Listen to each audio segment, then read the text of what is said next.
These guys were kids from the hood who made a legitimate business, making more money than most hustlers in the streets.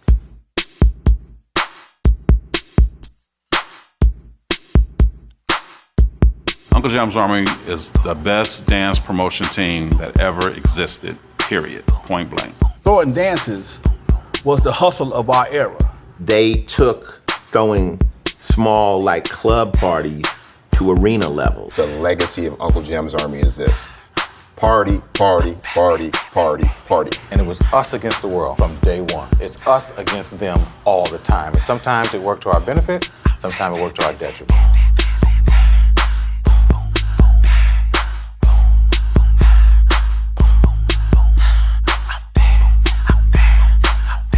We're in my mom's backyard, and we're just questioning ourselves, like, why are we broke? We were broke. I mean, we were like 19, 20 years old.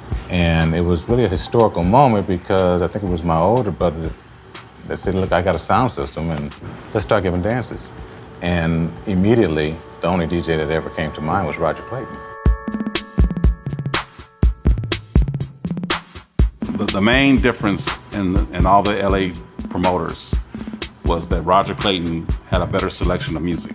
Roger had a record store, so Roger would get a lot of the records first. Even before the radio stations, he would get the promo copies first, and he would know right away which record was the hot record. Roger was a very good programmer, so he really knew how to tempo a party. At our shows, the dancing never stopped. Roger was a better promoter than I am. All of the different DJ crews were battling each other for territory. Roger would do things that I'm not gonna do. Okay, Roger would not sleep.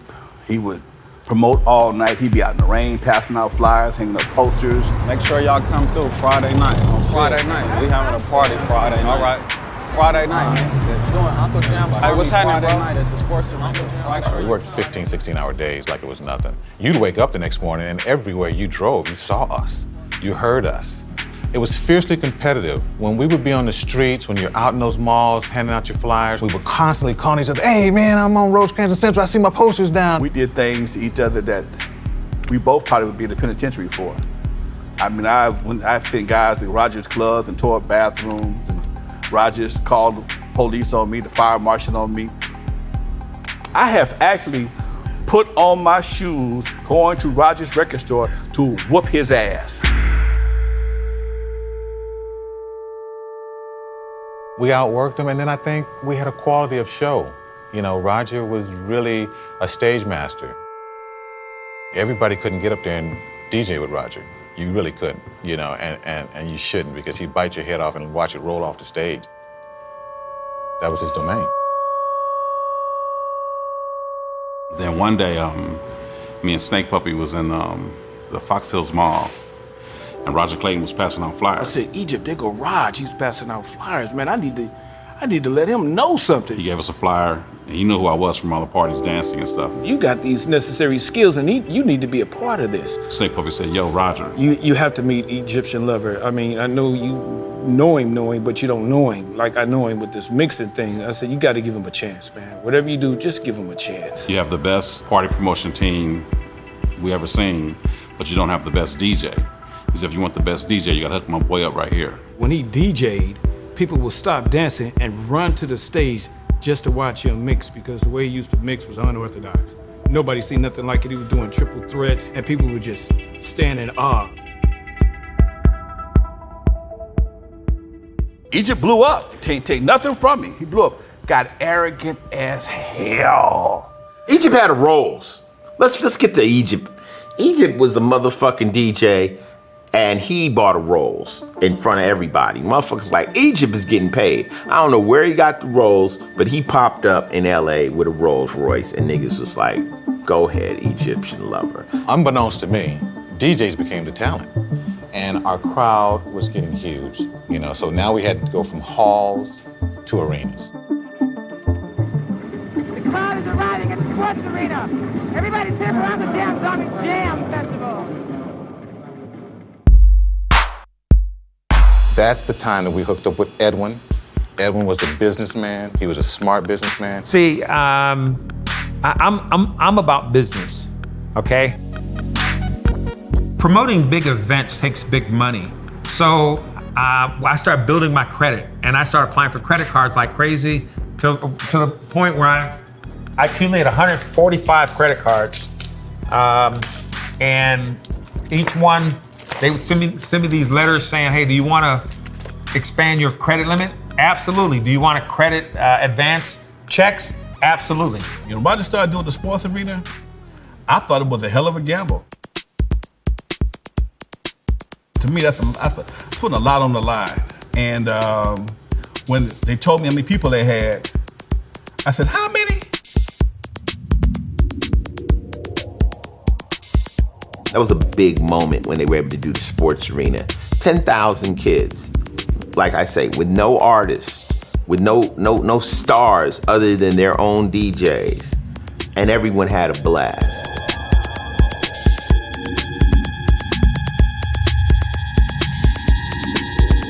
If you were on the outside looking in, you, even to this day, have never heard anything like it. First outside, you hear just the beat. You wouldn't hear anything else until you got on the inside. You walk in the doors and boom, like clap, boom, boom. And it was the loudest, most beautiful sound you'd ever want to hear. We didn't know anything about sound when we started. We started doing a dance with 2 speakers, then we got 4, then we got 8, then we got 16. I don't even understand what ohmage or wattage is all about. I just know that if you plug too many amps into one circuit, it's gonna blow out. Testing 1, 2, testing 1, 2. Are you ready, LA? You would see a huge different style mix of people. I'm dressed like Prince, you got your Michael Jackson people, you got your punk rockers, you got the new wave. New wave was in back then, so you had the crazy people with the Devo glasses. You know, you'd say, man, is this a strip club? Is this a formal dance? And everything in between. You would have dudes just show up in trench coat and bikini underwear. Like literally half naked coming to the parties, and you know, that's when the so-called freak was in. And all it was you just grinding on a girl in a rhythm. And the girl would grind back in a rhythm, or they would turn around and you grind on her in a rhythm.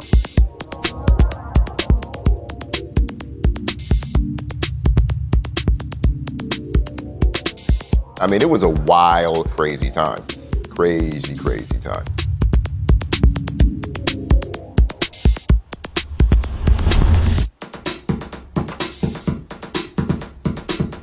My favorite part was when Egypt discovered a drum machine.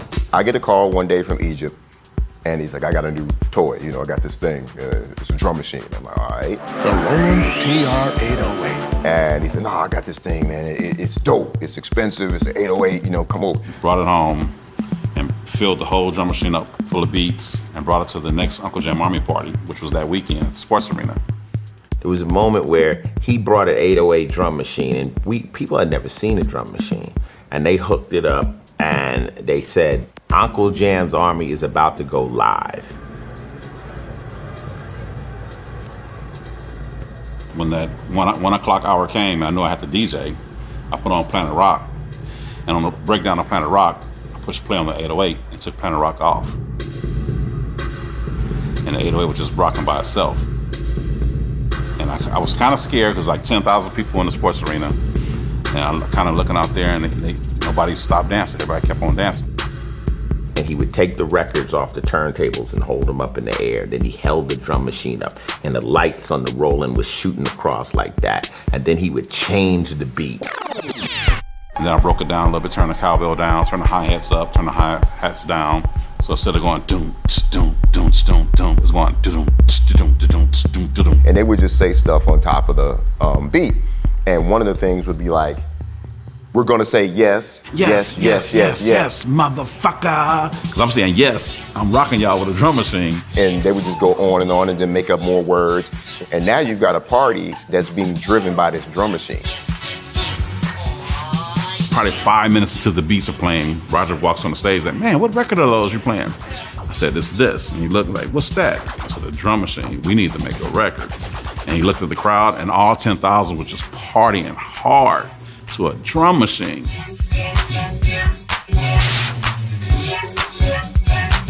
And that turned all of us on the West Coast into performers, as opposed to not only being DJs.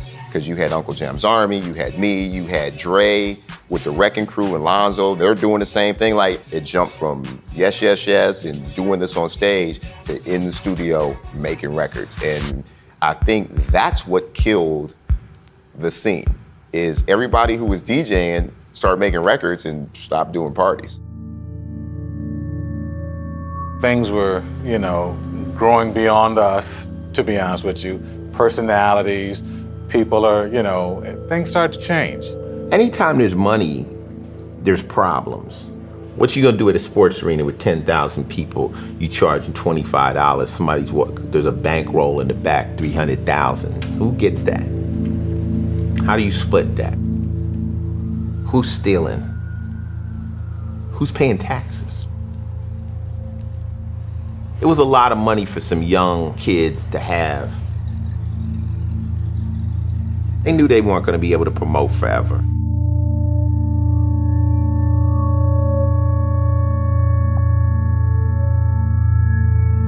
Walking into some Los Angeles neighborhoods these days is like walking into a police state. So far this week, at least 4 people have died in gang-related violence. After the gangsters started coming to the parties, Uncle Jamm Army started to slide just a little bit, but not a lot. Just a little bit, and we tried to get the gangsters under control and play more of the funk stuff that they like and not more, of the up-tempo Planet Rock stuff. Certain records are gang records. Atomic Dog. If you put Atomic Dog on, because Crips call themselves Crip Dogs. So when you throw that on, here come the sets, they start banging.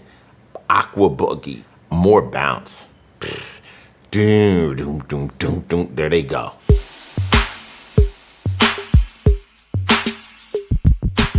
But we had a crate of records.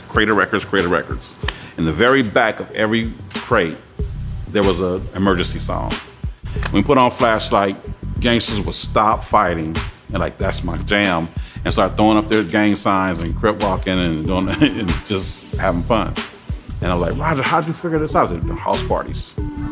When they started acting up, I put on this song and they would stop fighting. When we first started doing dances, the gang factor was maybe 5 or 10% of the overall clientele. As time moved on to the late 80s, 50-50. By the 90s, it was 90% gangsters, 10% civilians. LA gangs are nothing like anything else in the world. They're not fucking around. They are little baby armies. And there was always that vibe of, y'all don't fight, the girls aren't gonna come back, because it starts to get so aggressive in there that once, somebody gets shot or once you have, a big gang fight or something, there's no more women. And that ends the party. We got to the point where you couldn't give a dance. You couldn't give a high school dance. You couldn't even give a graduation dance. You couldn't give a prom without somebody getting the shit beat out of them. Everybody wanted to be a goddamn gangster. And it became so fashionable, it just got to the point where I'm through with this. Gangster lifestyle just ruined the opportunities that we had.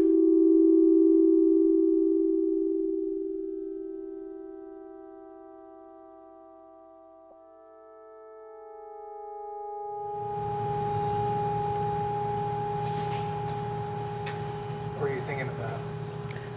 It's praying.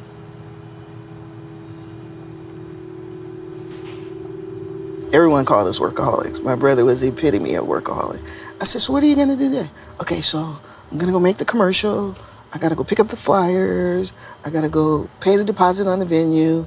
I gotta go get the posters from Kobe. And then I got a DJ tonight. I'm like, man, that's 6 things. You're gonna get them all done? A lot of the kids that were in the area, Roger would let them come to the record store and practice on the turntables. And they have to give their props to him because that guy told me, he said, he came and he met my mom. I was like 12 or 14. And he said, your son has an interest in music and I'm gonna help him. Is it okay if he goes with me and carries a crate? And henceforth, a lot of those kids now are DJs. I mean, these young men, some of them, it's their careers. And his legacy is here. Roger was a real character, okay? Nobody will ever doubt that. To speak to it, I'll give you an example. When we did a dance at the Biltmore, it was during a time when, January through March, when I would tell Roger, let's not do any shows during that time because it rains and people are back in school, and it was a weird time. We never got big crowds in the time. Our thing was summer and Christmas time. And he just had to do this one show in February, and I put up my college money to do the show. It poured down rain. I lost my money. Roger and I were in the car the next day, and I was dejected, man. I felt bad because I don't know what I'm gonna do. I don't got no money, and I'm still in college. And Roger looked at me and he said, "Kid, I'm either gonna make it in this business or I'm gonna die trying." And that really motivated me.